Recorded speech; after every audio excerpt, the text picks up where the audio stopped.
Ini karena saya Sabtu kemarin sudah siapkan ini, jadi kita coba bahas ini sebentar ya. Kenapa? Karena kalau lihat dari pangan ya, di mana masih banyak banget ini kalau misalnya contoh saham-saham yang sudah naik tinggi mereka kejar ya. Kayak misalnya contoh lah kayak Raja. Kita keluar di harga berapa ya? Itu habis itu naik lagi kan? Ada yang nggak kejar lagi nggak? Ya jadi kelihatannya apa ya? Kesenangan untuk mengejar ini itu masih gimana ya, masih masih belum hilangkan sama sekali ya, dan akhirnya nanti nyangkut di pucuk. Nah mulai lagi nanti, bagaimana ya cara saya keluar kalau saya nyangkut gitu dan lain sebagainya ya. Maka dari itu saya mau bahas ulang ini tentang yang namanya psikologi trading ya. Psikologi trading ya sebenarnya ya namanya psikologi ya, pasti berhubungan dengan yang namanya emosi kita kan ya, emosi, pengendalian terhadap emosi kita. Serakah lah ya, terlalu pede lah, udah yakin banget bahwa mungkin market tidak akan kemana-mana ya. Jadi tidak ada fear-nya. Tidak ada fear juga nggak bagus, terlalu optimis juga tidak bagus. Maka dari itu yang selalu saya minta ke teman-teman adalah selalu jaga psikologi kita tetap netral, sehingga kita bisa melihat atau kita bisa mengamati bagaimana shifting psikologinya. Ya, jadi ini yang membuat perbedaan antara kita yang trading dengan mereka ya, mereka mungkin yang sudah lebih profesional ya, trading gitu. Mereka mungkin jauh lebih santai. Lihat dari emosi mereka, mereka lebih terkendali soal serakahnya lah dan lain sebagainya. Mereka bisa benar-benar apa ya, kita bilang ya, mengendalikan emosinya secara penuh. Sebenarnya tidak ada alasan juga. Oh, mereka kan sudah lebih lama, mereka sudah jauh lebih berpengalaman. Sebenarnya tidak ada urusan soal itu. Yang menentukan kita akhirnya bisa belajar untuk mengendalikan emosi atau tidak adalah satu, soal kepercayaan kita pada sistem yang sedang kita gunakan ya, kepercayaan kita. Terus habis itu bagaimana latihannya kita, ya latihan. Kemudian yang ketiga, yang mungkin yang sering kali tidak dilakukan oleh banyak, ya saya nggak tahu teman-teman di sini bagaimana ya, mencatatnya. Ya, mencatatnya. Dengan mencatat, kita kan otomatis bisa mereview ulang ya. Kalau enggak, teman-teman bagaimana tahu bagaimana sistem ini bekerja atau tidak. Saya mau bahas kembali mengenai psikologi trading ini hari ini. Ya, mungkin tidak akan lama-lama karena ini mungkin bagi sebagian orang, bagi banyak orang nggak penting. Padahal ya saya udah sisipin dalam banyak itu ya, banyak video-video. Ini loh yang akhirnya penting. Benar penting atau tidak? Nah, kalau teman-teman punya catatan, pasti teman-teman bisa melakukan review itu. Kayak misalnya contoh ya, kita lihat kayak Raja. Raja kita keluar di mana ya? Ada yang keluar di 452 dan lain sebagainya lah ya. Kita udah keluar. Ya saya pribadi saya udah keluar. Nah, terus habis itu dia naik lagi. Perasaan teman-teman gimana pada saat itu? Dia naik lagi loh. Kenaikannya mungkin ada 20% lagi gitu. Ya, jadi harusnya kita udah bisa cuan lagi 20%. Ini tidak terjadi nih. Kita malah keluar duluan. Keluar lebih cepat. Ya, nah apakah kita salah? Teman-teman review trading plan teman-teman. Kalau memang trading plan-nya cuma ada di situ, ya sudah di situ. Itu teman-teman sudah melakukan hal yang benar. Soal dia nanti naik lagi, itu udah urusan market. Kita tinggal kalau memang trennya masih kuat, kita tinggal melihat ada nggak setup kita. Nah, disiplin pada trading plan itu membuat kita minimal emosi kita bisa terkendali. Kan teman-teman bukan cuma punya Raja doang di indeks harga saham gabungan. Benar nggak? Kita tidak cuma punya CAC doang di indeks harga saham gabungan. Atau saham-saham lain lah. Yang mungkin udah hype-hype itu. Kan nggak cuma itu toh. Atau mungkin teman-teman lihat deh, waktu saya rekomendasi CPO. Teman-teman perhatikan CPO. Sentimen negatif tidak membuat harga itu udah turun lagi. Tapi dia udah stay di situ. Berarti kan harusnya ada sesuatu ya yang bisa kita perhatikan di situ. Tetapi karena kita dikendalikan oleh fear kita. Waduh, yang ngeri ini, ngeri itu, ngeri ini, ngeri itu. Fear-nya akhirnya kita tidak mampu melihat logik di balik sentimen analisisnya. Ya kan? Coba bayangkan, itu semua kan nggak ada hubungan dengan trading system. Nggak ada hubungan sama technical. Kita cuma bicara mengenai psikologinya. Bagaimana kita mengatur fear dan greedy-nya. Ini mungkin sebelum lanjut ya, saya mungkin ada titipan dari admin. Ini buat teman-teman yang mau ikut kelas coaching yang pendek ya, price action nih, malah yang pendek punya kelas pendek 13-14 Agustus teman-teman udah bisa melakukan pendaftaran ya. Ini berarti 13 sampai 14 Agustus. Jadi untuk teman-teman yang umum daftar sendiri 2 juta, untuk daftar berdua adalah 3 juta. Dan buat teman-teman yang di member ya, di member YouTube, teman-teman bisa tanya langsung ke admin untuk harga khususnya ya. Ya pasti lebih rendah daripada ini, oke? Ini bukan yang selama ini teman-teman lakukan ya. Pada saat harga udah di atas, kelihatan ya, oh kayaknya harganya bergerak. Oh, kita punya prinsip kan buy high sell higher kan. Beli mahal untuk jual lebih mahal lagi. Nah, ini yang teman-teman lakukan kan. Jadi pada saat itu, wah kayaknya semua orang sudah membicarakan saham itu, kita kejar. Benar nggak? Nah, habis itu ternyata itu dipucuk. Terus habis itu teman-teman apa? Menggenggam erat yang namanya kerugian, nggak ada stop loss kan? Kenapa? Karena kalau stop loss terus, lama-lama uang gua habis katanya. Ya jelas lah, lu belinya terus-terusan di pucuk. Beli di pucuk, terus habis itu dia turun di lembah, lalu jual. Ini kan kebalik banget ya, kecuali lu short. Indeks harga saham gabungan kan tidak menganut pembelian short kan. Jadi yang kita harus lakukan apa? Beli di lembah dong, jual di atas. Bukan cuman menggunakan metode beli hijau jual merah ya, bener nggak? Atau beli merah jual hijau. Ini kan nggak bisa teman-teman lakukan seperti itu. Dan ini saya yakin banget banyak sekali yang sudah melakukan hal itu. Kalau teman-teman mencatat, sekali lagi, kalau teman-teman mencatat, teman-teman akan lihat ya, bagaimana cycle ini terus berulang. Yang mungkin di video yang satunya lagi ya, ini yang namanya cycle of doom kan. Lingkaran setan itu loh. Lingkaran setan terus teman-teman lakukan. Jadi begitu raja udah dipucuk, teman-teman kejar.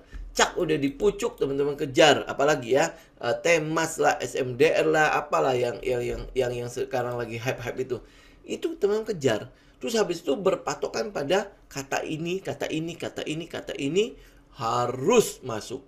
Kalau nggak lu ketinggalan. Nah, itu mereka masuk.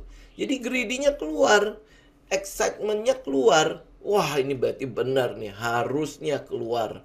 Harusnya gue bisa dapat beggar dan lain sebagainya di sini. Ini harga akan to the moon. Ya, ini kan kayak gitu ya yang kita lakukan kan selama ini kan. Nah, terus habis itu ternyata beli di pucuk.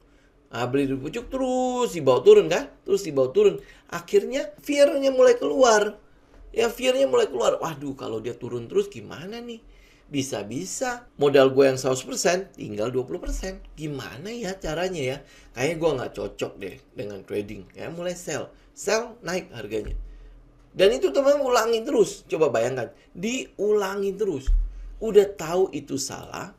Ya udah tahu ini terus mendatangkan malapetaka buat kita, ya buat trading kita, buat modal kita tambah ancur-ancuran di situ, tapi diulangi terus, nggak kapok-kapok. Kenapa diulangi terus? Yaitu yang saya bilang, satu, nggak punya catatan. Itu ya, akhirnya jadi kayak gini nih, teman-teman lihat. Pada saat resikonya di titik dimana resikonya maksimal, euforia market kan sedang terjadi hype-hype-nya kan. Ya kan? Dimana semua orang berkata bahwa saham ini lu harus masuk. Kalau enggak, lu ketinggalan. Tetapi pada saat dia dalam keadaan fear ya, dimana fear-nya itu terjadi, harga itu berada di bawah nih ceritanya. Harganya berada di bawah, yang mungkin yang sering saya katakan, ini harga udah low risk nih.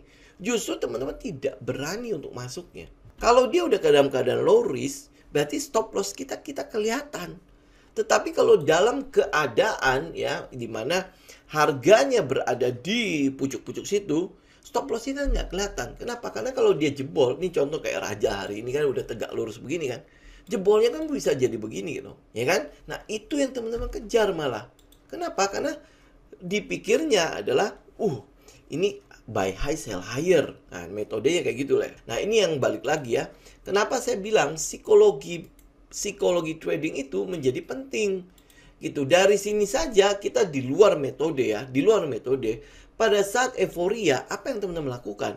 Teman-teman harusnya mikir, gua harusnya tidak masuk ke saham kayak gini.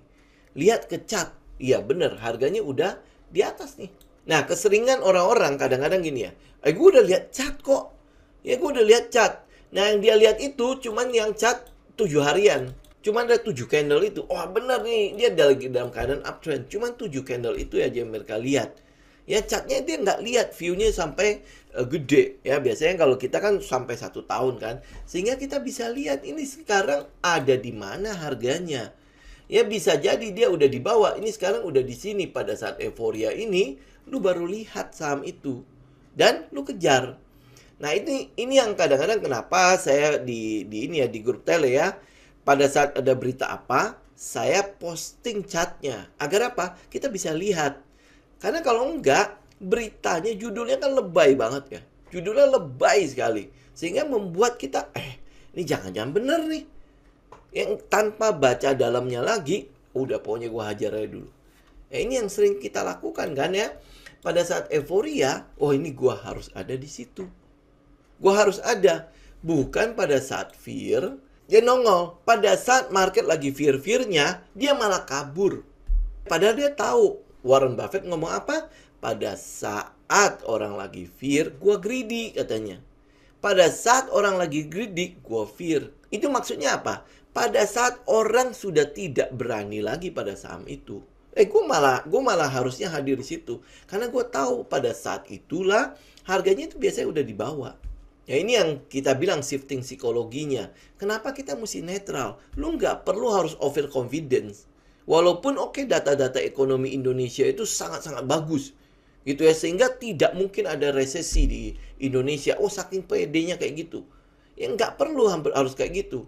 Kita tetap netral saja. Ada kesempatan kita masuk. Dan kita juga nggak perlu harus berpikir bahwa wah ini akan ada resesi. Wah, fear-nya maksimal. Justru pada saat fear-nya maksimal, kita harus tambah hadir. Kita tambah harus ada di situ. Gitu. Jadi jangan dibalik. Pada saat greedy, pada saat orang-orang sedang euforia, lu ada di situ juga. Pada saat orang sedang fear, lu pergi juga gitu loh.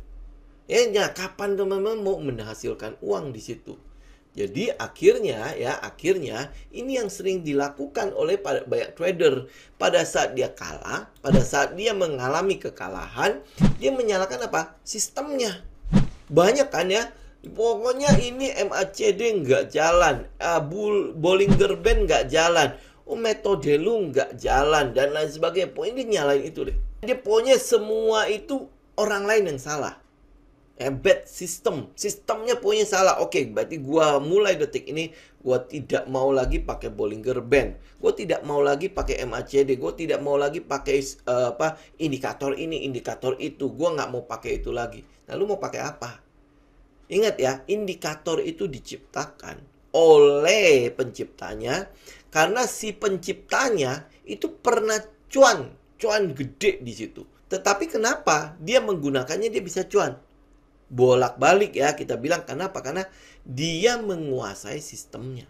Dia tahu kapan harus ada di market dan kapan dia harus menggunakan sistemnya, kapan dia harus menggunakan indikatornya. Sedangkan kita cuman taunya, oh ini standar. Kalau MACD crossing, kita buy. Kalau MA yang kecil crossing ke MA yang gede, ini berarti buy. Ini golden cross. Tapi lupa gitu loh.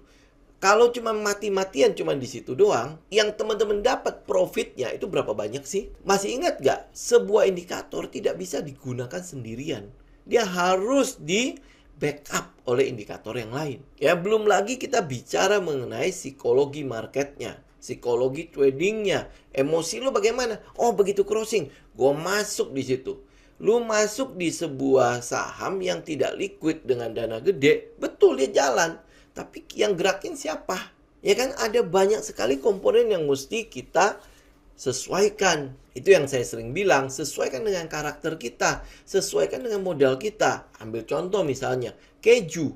Keju teman-teman masukin 100 juta di situ, dia jalan kemana-mana. Betul nggak? Nah, kalau raja lu masukin 100 juta mungkin nggak gitu kelihatan ya. Kenapa? Karena mungkin market maker jauh lebih, dan likuiditas si raja itu jauh lebih besar dibandingkan dengan modal kita. Itu karakter kita loh. Jadi sistem itu belum tentu ya. Misalnya contoh ya kayak kemarin kita bilang keju ya. Keju breakout. Teman-teman bisa masuk berapa banyak? Saya aja tidak bisa masuk berapa banyak. Saya cuma dapat 98 lot tok di keju. Bisa nggak masuk lebih banyak? Bisa. Tapi nanti keluarnya yang kelabakan kita. Nah, itu yang disebut sebagai, kalau trader ini rugi, dia salahkan sistemnya. Dia salahkan indikatornya. Dia salahkan time frame-nya. Ini yang sering dilakukan kan oleh si trader. Padahal ya, pada saat dia kalah, kalau dia mau mengevaluasi kekalahannya, mengevaluasi setiap dia buka posisi ya dan lain sebagainya, dia akan lihat nih kata-kata ini. Pertama adalah revenge trading. Dia balas dendam karena dia pernah kalah sebelumnya. Chasing price. Chasing price itu apa? Chasing price itu artinya lu mengejar sahamnya itu yang harganya sedang lari, lu kejar di situ. Lu bukannya nungguin dia istirahat. Ya, sedang menyetop truk yang sedang lari kenceng di jalan tol. Berapa banyak sih yang benar-benar bisa berhasil menyetop itu? Kemudian apa? Breaking the rules. Lu udah bikin aturan. Nih. Misalnya contoh ya. Kita mau masuk pada saat breakout. Ya lu tunggu breakout dong. Oh nggak sabar. Ya udah ini pas masih di plafon. Kita udah masuk duluan. Kalau dia pullback, ya wajar dong. Itu udah kena plafon, dia pullback. Kan dia belum breakout. Kalau misalnya contoh ya, ada satu aturan lagi. Datang di sore hari. Buka posisi jual dan sell, jual dan buy di sore hari. Lu belinya di pagi hari. Wajar nggak? Kalau misalnya harga pagi dia jalan, jalan beneran. Pada saat menjelang jam 10 atau sesi 2, dia turun kembali. Terus tiba-tiba, dia turun lebih rendah daripada yang kita buy. Nah, habis itu lu panik. Loh, kenapa ini terjadi? Kenapa? Karena keseringan kita, ini aturan sudah dibikin, ya. Nah, tapi lu langgar juga. Nah, coba dianalisa, bener nggak kata-kata di sini? Belum lagi, nggak ada prosesnya. Nggak ada namanya persiapan dulu, gua analisa dulu, kemudian gua bikin trading plan, atau mungkin teman-teman bisa cari gitu ya, ini sentimennya apa, ini kalau misalnya gua masuk di sini, gua harus masuk berapa kali, modal gua segini, berapa lot yang harus gua beli, ya kan kayak gitu kan, itu prosesnya kan, ada persiapannya. Ini enggak, pokoknya oke, besok pagi gua datang ke pasar, oke, ada apa yang bagus, cek, pak. Begitu tidak sesuai dengan harapannya, lah ini gue mau ngapain ya? Udahlah, tutup aja, nanti ini fundamental bagus. Kata orang-orang ini fundamental bagus. Udah, biarin aja dia jalan. Ya, akhirnya apa? Letting loss run. Bukan let the profit run dia. Tapi let the losses run. Dia membiarkan ruginya itu terus jalan. Ya, akhirnya apa? Bilang, oh ini fundamental bagus. Ini pasti naik. Namanya saham ya. Keseringan yang ada, data-data yang ada, dia walaupun turun, dia nanti akan naik lagi. Dia akan kembali lagi ke posisi semula, atau dia akan buat beggar ini pullback. Ini wajar ya, wajar karena dia udah naik tinggi. Nah, lu udah tahu dia naik tinggi, kenapa lu beli gitu kan? Dia udah naik tinggi, sekarang dia koreksi dulu, nggak apa-apa. Ya nggak apa-apa, dia tambah turun, tambah ketar-ketir kan, tetapi masih menghibur diri, nggak apa-apa. Nanti kalau dia udah sampai di support, kita average down, jual ginjal. Ya nanti kalau dia naik lagi, udah jauh lebih, harganya udah jauh lebih kecil, buat dia naik akan jauh lebih gampang. Ya gitu ya, benar nggak? Itu yang sering kita lakukan kan, let the loser run. Belum lagi ada satunya lagi nih, cutting the winner quickly. Ini kebalik banget kan, kalau kita apa? Cut the loser fast, quickly. Kalau dia, ya ini yang benar-benar losing. Makanya coba teman-teman cek lah, ya benar nggak terjadi pada diri kita, ya apa yang kita lakukan selama ini. Cut the winner run, dia udah 2-3%, 4%, cuannya udah tebel nih. Ayo cepat-cepat keluar. Kalau nggak habis nih cuannya. Tapi begitu dia lose nih, 4% basi, 4% nggak apa-apa. 10%, gampang nggak apa-apa, 10%. Fundamental bagus. Udah 20%, nggak apa-apa. Kata suhu ini akan balik lagi. Nanti dia akan begini, gini. Ya, nah, udah 30%, nggak apa-apa. Nanti tinggal lu average down aja di bawah. Ya, kayak gitu.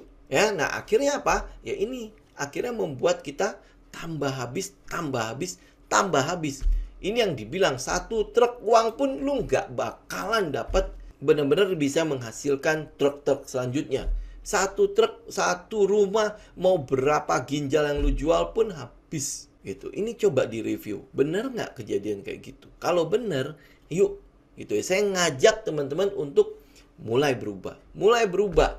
Ya, mulai melihat bahwa strategi ini, yang merah ini, sebenarnya baru bagian kecil dari teman-teman bisa trading, bisa menghasilkan atau tidak. Kemudian teman-teman lengkapi dengan yang namanya money management dan psikologi trading.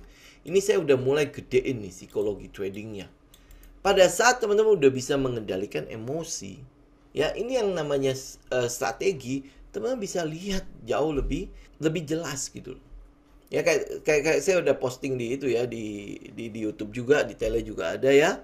Kalau teman-teman melihat sebuah masalah atau mungkin teman-teman melihat ada sebuah setup yang bagus, ya ada sebuah mungkin mendengar lah ada selintingan insider yang lain ya. Yang teman-teman mesti lakukan adalah jangan bereaksi dulu. React-nya itu diperlambat. Ya, jangan tiba-tiba langsung udah open posisi saja. Habis itu baru mulai ya melakukan persiapan evaluasi, ini ngapain ya gue masuk sini ya. Ganti gitu loh ya. Udah dengar ada informasi seperti ini, udah dengar ada insider kayak gini, you cek di chart. Habis itu lu coba bikin trading plan-nya dulu, analisa sesuai nggak dengan karakter gua, sesuai nggak dengan setup gua. Kalau sesuai, baru gua tungguin di harga berapa. Kalau dia tidak bekerja, gua harus keluar di mana. Kalau dia bekerja, ini kira-kira nih gua ikutin trendnya sampai kapan, sampai di mana, gua trailing stop di mana. Itu udah harus teman-teman siapkan. Jadi ini pentingnya psikologi trading. Pentingnya psikologi trading, pentingnya mengendalikan emosi, pentingnya mendisiplinkan diri. Nah, akhirnya bagaimana? Ya ini kurang lebih lah ya. Ini saya baru melihat 3 hal ini saja. Yang pertama, teman-teman kalau misalnya mau improve psikologi trading kita, pertama adalah coba mulai lihat fear-nya. Ya, lihat fear-nya. Kenapa ya gua takut? Gua kenapa ya setiap kali rugi gue takut untuk membuangnya. Ingat loh ya teman-teman, nanti ke depannya dana pensiun saja diperbolehkan untuk cut loss. Berarti apa? Cut loss ini sudah mulai dilihat sebagai sebuah asuransi untuk melindungi modal. Sudah mulai loh, orang sudah mulai berpikir bahwa ini harus ya. Kenapa cut loss? Karena lu akui bahwa gue salah melakukan analisa nih. Lu akui salah. Dana pensiun saja sudah boleh cut loss. Masa lu retail untuk stop loss tidak boleh? Ya, jadi udah mulai pikir. Nah, dari situ lu bisa overcoming the fear. Lu bisa mengatasi ketakutan lu. Kenapa gue takut di sini? Oh, karena apa? Satu, kebiasaan gue adalah mengejar harga. Nah, sekarang gue mau ubah nih. Bagaimana caranya gue cari setup yang low risk? Dia dalam kondisi ada di area-area sekitar support, gue ambil. Karena apa? Kelihatan di mana gue harus keluar. Kalau dia break support, gue keluar. Berarti kerugian gue kecil. Gitu kan? Nah, kalau misalnya oke lah, dia kena berapa kali stop loss. Oh, kalau teman-teman masih awal nggak apa-apa. Analisa itu, kenapa gue sering kena stop loss? Ditingkatkan gitu loh. Ya jadi bukan, stop loss nih bener kan? Stop loss jangan dipakai. Ya ditingkatkan, lu bener nggak analisanya? Lu lihat di support nggak? Bener nggak dia udah di bottom? Mungkin bottom teman-teman nggak tahu lah ya bagaimana ya. Bener nggak dia di area-area sekitar support? Dengan kata lain, ini kalau gue ukur nih dengan risk-reward ratio, jauh lebih kecil risknya daripada rewardnya. Overcoming the fear. Lu mulai dulu mengatasi ketakutan lu. Kemudian kalau itu yang yang kita tradingkan berkali-kali kalau di awal, ini sering kalah. Lu harus tahu bagaimana mengendalikan emosinya. Berarti apa? Market minta lu istirahat. Lu harus tahu kapan lu harus berhenti. Jangan dicoba terus. Kalau lu coba terus, ujung-ujungnya apa? Balas dendam. Ya, balas dendam. Kalau lu tidak punya persiapan, lu akan jadi judi. Lu akan jadi gambling di situ. Kalau lu cuma ikut-ikut orang, nah akhirnya ya fear-nya mulai lagi. Gua kalau harganya turun, nah gua harus bagaimana? Kan lu udah mulai ketakutan ya. Ya, nah apalagi nanti orang mungkin ada yang bilang fundamental bagus, hold aja. Lalu hold terus. Ya, lama-lama ini uang sekolah anak gua nih. Ya udah mulai tuh. Ya, ini uang dapur gua nih. Tapi ini udah loss 30%, gimana nih? Ya nanti ujung-ujungnya anak gua nggak bisa masuk sekolah nih. Ini uang usaha gua nih. Gua kredit bank nih. Gua harus bayar bunga dan lain sebagainya. Lalu akan jadi kayak gitu ya. Lama-lama lu akan sangat emosi. Balas dendam lalu. Takut kan? Ketakutan itu yang buat siapa? Ya kita sendiri. Gitu. Kalau bisa trading santai, kenapa harus mengejar saham-saham yang lari-lari kenceng? Ya kalau nggak percaya dengan kata saya, makanya teman-teman catat. Pasti teman-teman sudah punya pengalaman-pengalaman itu kan? Nah catat. Habis itu lihat bagaimana, bener nggak? Ya, dimana ini yang sering terjadi pada kita. Ini loh. Ini yang sering terjadi pada kita. Harga jalan, harga lari, gua kejar. Ya, aturan-aturan yang sudah gua bikin bagus-bagus dilanggar. Ya, dengan kata lain, aturan memang dibikin untuk dilanggar katanya kan. Kemudian nggak ada prosesnya. Nggak bikin persiapan, nggak bikin apa-apa. Habis itu letting the loser run. Jadi ruginya gue simpan dengan sangat baiknya. Tetapi untungnya gue potong dengan cepatnya. Karena gue takut untung gue hilang. Tapi kalau rugi gue terus turun, terus membuat modal gue tambah menderita, tambah berdarah-darah, nggak apa-apa. Coba lihat psikologi seperti itu bagus nggak? Kalau lu udah punya yang namanya porto ya, misalnya saham A sudah minus 30, saham B sudah minus 40, saham C sudah minus 15, lu mau trading ngelihat porto kayak gitu, emosi lu udah pasti jalan. Akhirnya lu mau balas dendam, gue mau buang ini. Tapi prosesnya tetap dengan cara yang lama. Gimana caranya teman-teman mau profit konsisten? Gitu? Ya, nah akhirnya saya bisa ngerangkum ini dalam 11 pelajaran kita lah dalam sebuah kalau teman-teman mau meningkatkan trading psikologinya. Saya mau nggak mau harus pakai Inggris ya. Kalau bahasa Indonesia terlalu panjang. Ya, jadi agak susah ya. Jadi pertama adalah kita tahu strength kita di mana, kekuatan kita di mana. Itu yang kita pakai. Jadi kalau udah tahu strength, teman-teman juga harus tahu kelemahan kita di mana. Ini misalnya ambil contoh ya. Anggaplah kita mau pilih yang namanya gaya trading. Ya, pilih gaya trading. Kalau dalam kehidupan sehari-hari, lu kalau mau pergi ke sebuah tempat, lu milih bajunya aja bisa sampai setengah jam segala macam ya. Setengah jam ya, sampai hitung kancing segala macam ya. Jangan scalping. Itu karakter lu. Ya saya aja, jari saya nggak kuat untuk benar-benar secepat itu melakukan scalping. Saya tahu diri, itu kelemahan saya. Makanya saya hanya trading di kekuatan saya. Kekuatan saya di mana? Saya bisa pakai swing, saya bisa pakai position trading. Itu kuat saya. Nah, saya udah di situ, gitu ya. Lemah saya di sana. Kelemahan ini jangan saya sentuh. Karena kalau saya sentuh, berarti ini akan berakibat something nih yang tidak bagus untuk trading saya. Saya tidak akan sentuh di situ. Ya, kemudian bangun kepercayaan kita pada trading system kita. Lu tahu gitu, lu udah bikin trading system itu, lu harus tahu bagaimana cara menggunakannya. Sehingga lu bisa pede. Kapan gue gunakan ini, kapan gue tidak boleh menggunakan itu. Kapan gue harus menghindar sama sekali dari market. Karena kalau gue coba, ujung-ujungnya ya gue akan kolaps lagi. Gue akan masuk kembali ke jurang itu. Jurang yang pernah gue masukin, di mana gue loss banyak segala macam, untuk bangkit lagi udah setengah mati. Itu makanya kalau psikologi sudah benar, jangan sampai dihancurkan. Balikin psikologi itu nggak gampang. Ya, jadi tahu dulu kekuatan di mana, tahu dulu di mana kita lemahnya.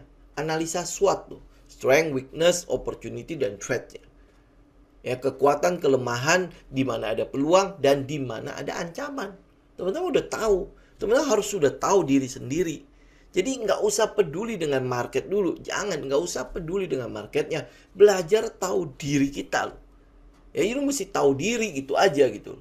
Nah, lu kalau misalnya tahu lu adalah retail, ya tahu diri dong. Tahu diri, oh kita retail, kita mau ikut gajah. Nah, caranya bagaimana? Lu develop. Berarti gua ikut gajah, bukan gua menjadi gajahnya.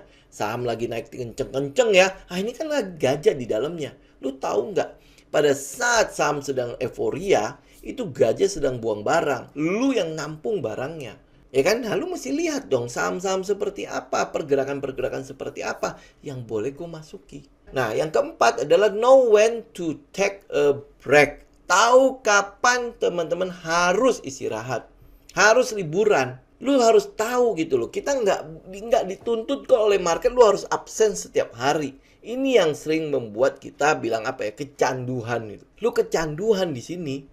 Nah, kalau lu udah kecanduan, rasanya kalau nggak trading satu hari, lu udah sakau. Nah, itu hati-hati.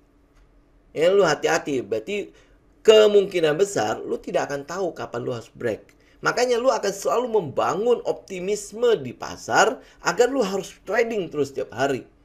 Agar lu bisa trading tiap hari, ya kayak apa ya orang bilang copet-copet gitu ya, copet. Pokoknya udahlah, yang penting gua copet gitu ya. Pokoknya gua udah dapat segini udah gitu. Ya jadi lu nggak merasa bahwa kayaknya kalau ada libur nih, lu sedih banget. Nah, lu coba cek deh. Ya padahal kalau ada libur ya, saya mah seneng banget. Jadi saya nggak perlu lihat market, saya nggak perlu mantau market, kita bisa bareng sama keluarga kita. Gitu, full gitu loh. Tapi kalau misalnya libur, ya sudah lu harus bisa tahu kapan lu harus break. Kapan lu market itu suruh lu istirahat. Lu harus tahu juga. Ya jangan sampai akhirnya kecanduan, oke? Be self-awareness. Jadi benar-benar teman-teman harus bisa membuat alarm buat diri sendiri loh. Jangan tunggu market kasih lu alarm. Jangan tunggu market ini ya, pang gitu. Nah, ayo, gua harus keluar nih. Gua harus keluar. Tahu-taunya sekarang kan ARB cuma 7% kan. Nyangkut. Nggak bisa keluar. Besok nggak bisa keluar lagi. Langsung ARB. Akhirnya ARB berjilid-jilid. Nah, lama-lama ya kan akhirnya jadi apa? Mulai emosi lagi. Waduh, gimana nih? Aduh, gimana nih? Kalau emosi buat diri sendiri sih nggak apa-apa.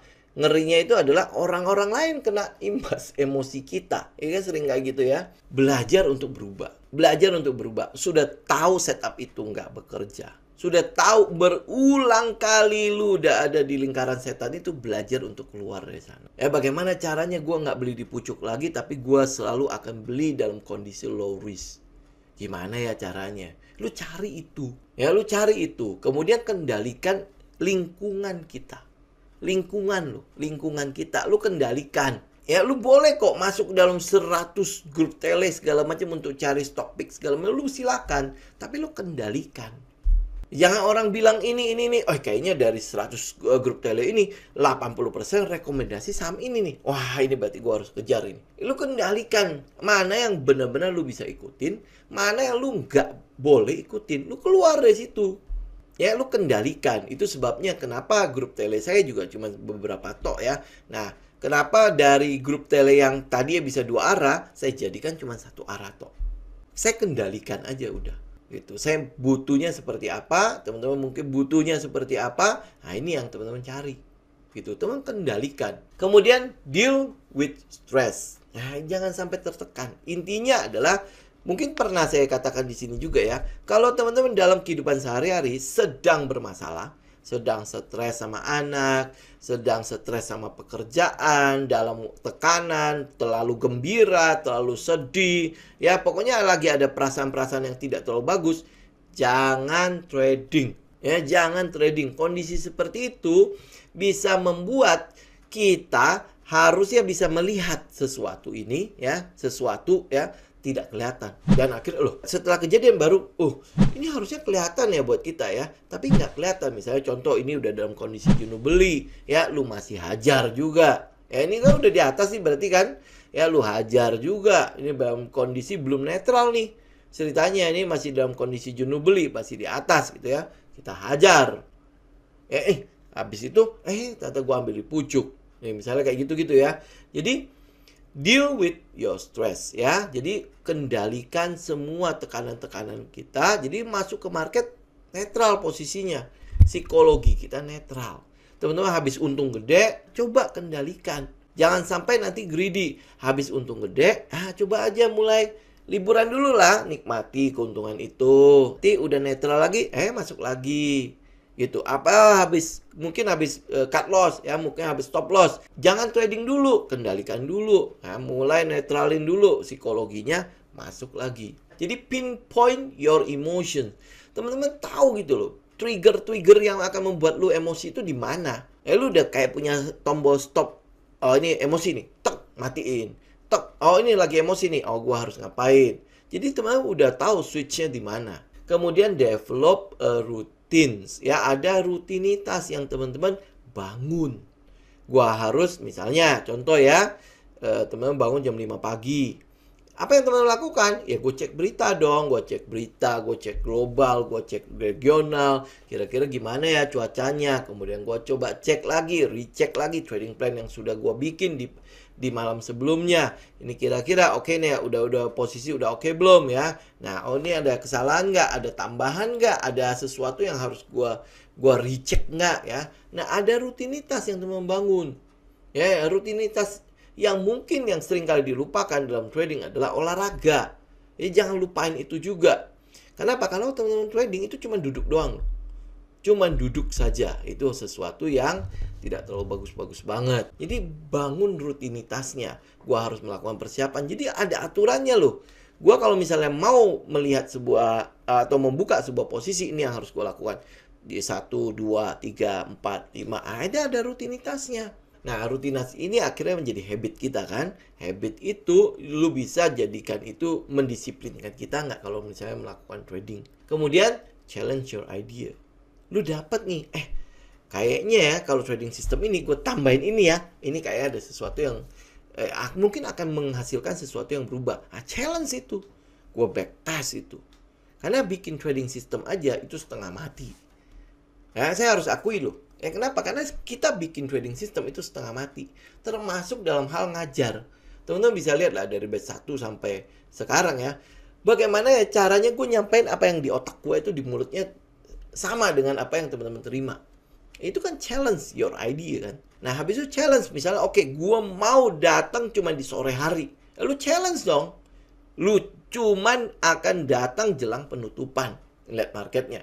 Jadi nggak dari jam 9 sampai nanti jam 4 sore. Gitu. You challenge your idea. Benar nggak dia berubah? Benar nggak membuat psikologi kita lebih baik? Ya kan? Kita datang ke market sebenarnya cuma buat apa sih? Buat ngelihat gitu loh. Psikologi dari saham-saham yang sedang kita incar. Ya ini sedang apa dia? Order booknya kayak gimana? Market makernya gimana? Nongolnya seperti apa? Itu cuma kita lihat itu doang. Ada peluang nggak buat masuk di situ? Ya kalau memang sesuai dengan trading plan-nya, ajar. Kalau enggak, ya udah kita tunggu. Gitu. Oh, kalau memang dia ada plan untuk mencicil lah, gua harus cicil daerah mana? Itu ide-ide yang harus dikembangkan. Itu ya, ide ini yang membuat kita terus naik gitu loh tradingnya. Terus naik tradingnya. Ya, walaupun sekarang oke cuannya cuma 10%, ya udah bungkus. Tapi itu harus meningkat. Itu harus meningkat. Nah, cara meningkatnya gimana? Lu bikin idenya. Kayak misalnya sekarang ya ide saya adalah saya mencoba untuk men-challenge saya melakukan compounding. Melakukan compounding. Benar nggak ya kata si Albert Einstein, compounding itu adalah keajaiban dunia. Benar nggak ya? Nah sampai hari ini, dari Januari sampai hari ini, benar loh, compounding itu terjadi. Ya, nah itu ide saya challenge itu, benar terjadi. Nah nanti kalau itu terjadi udah sampai ya, nah baru saya share ke teman-teman. Jadi itu kurang lebih psikologi tradingnya. Perhatikan itu, perhatikan banget. Jadi jangan fokus terus ke yang namanya trading system, tetapi lihat di dalam trading system itu lu harus bungkus dengan psikologi ini. Lu harus bungkus. Gampangnya adalah yang lihat aja shifting psikologinya. Saat orang sedang euforia, lu gimana? Kalau lu masih greedy juga, masih lu bagian dari situ. Ya, lu bagian dari menampung buangan dari market maker. Kalau orang lain sedang fear, nah lu bagaimana nih? Lu masih eksis nggak di situ? Kalau fear, lu malah nongol. Tapi jangan fear-nya keterlaluan ya. Oh ini lagi fear, oke gua hajar aja. Semua saham gua hajar. Nggak begitu ya. Kita kan lakukan persiapan kan. Mana nih saham-saham yang kondisi low risk? Ada nggak indikator-indikator lain yang harus gue perhatikan? Sehingga, oh ini saham ini dengan kondisi market seperti ini dia mendapatkan keuntungannya. Kayak gitu loh fear-nya. Jadi bukan, oh ini saham tech ini udah hancur-hancuran nih. Ini adalah tempat gue masuk nih. Dimana orang-orang kan nggak mau dengan saham teknologi. Ya nggak gitu juga. Bener kan? Ya itu memang udah lewat trennya. Ya lu cari dong ada trend di mana. Ini dalam keadaan menuju ke resesi. Kan saya pernah share mengenai misalnya rotasi sektoral. Oh ini sektor-sektor yang mungkin akan diincar oleh mereka. Nah lu lihat dong ke technical dari saham-saham di sektor itu. Kayak gitu loh. Nah, watchlist untuk kita hari ini, teman-teman lihat ya, di sini ada, saya mungkin nggak tunjukin lagi chartnya. Teman-teman bisa cek sendiri ya, ada INDX, ada SKRN, RMKE, KKGI, DRMA. Ini DRMA dikit lagi breakout nih. Ya, moga-moga ya Stargazer cukup ini ya, cukup diminati ya. Ada AGII, ada CEKA, INDF, MTEL ini juga teman-teman bisa mulai perhatikan. STAA ini mungkin yang masih berhubungan dengan sawit ya, walaupun dia udah di atas. Teman-teman cek deh ya, ada resistennya di situ. Kemudian ada Cimori. Terus ada WMPP udah pernah kita bahas mungkin di Kamis ya, Kamis kemarin ya. Ada Temas juga ya, kemudian ada Cevin. Ya, Cevin ini mungkin yang teman-teman tahu itu adalah sahamnya si Pak Lokenghong ya. Nah, itu secara teknikal udah bisa kita perhatikan ya. Ini adalah saham-saham yang bisa teman-teman perhatikan. Tinggal catat aja, lihat ke teknikalnya seperti apa. Saya pikir paling cuma itu dulu ya teman-teman ya. Moga-moga apa yang kita sampaikan hari ini ya seenggaknya bisa menjadi bahan buat review kita. Ini apakah saya udah boleh mulai berubah atau sebenarnya saya sudah melakukan hal yang benar. Kalau teman-teman sudah melakukan hal yang benar, tingkatkan itu. Ya, tingkatkan, challenge your idea. Ada ide apa lagi ya, kita misalnya saya mau masukin ini, tingkatkan terus di situ. Kalau misalnya bener apa yang gue lakukan masih berkutat pada si lingkaran setan ini, cycle of doom, ayo keluar dari situ, mulai keluar ya. Kalau sering mengejar harga, terus habis itu sering broken the rules ya, atau mungkin nggak punya persiapan, atau nggak punya yang namanya manajemen resiko, sering membiarkan yang namanya kerugian lari, tetapi kalau dia untung sedikit gua kabur ya. Nah, ini mungkin coba mulai bisa direview, bisa dievaluasi apa yang harus gua lakukan. Ya, bagaimana caranya gua harus berubah. Nah, tahu di mana kekuatan, tahu di mana kelemahan kita. Ya, jadi mulai step ada pondasi yang teman-teman mulai bangun gitu loh. Jadi jangan langsung bangun gedungnya, tetapi pondasinya dulu. Kuatkan pondasinya, bangunan ke atasnya terserah teman-teman mau bangun berapa tinggi. Kan berarti pondasinya teman-teman harus mulai di awal. Kalau pondasi kuat, otomatis bangunan pasti akan kuat. Ya.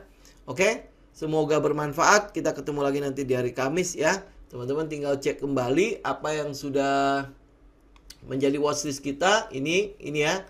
Ini adalah watchlist kita, tinggal teman-teman lakukan persiapan, bikin trading plan-nya dan trade your plan. Oke? Thank you semuanya. Sampai ketemu lagi. Salam tim.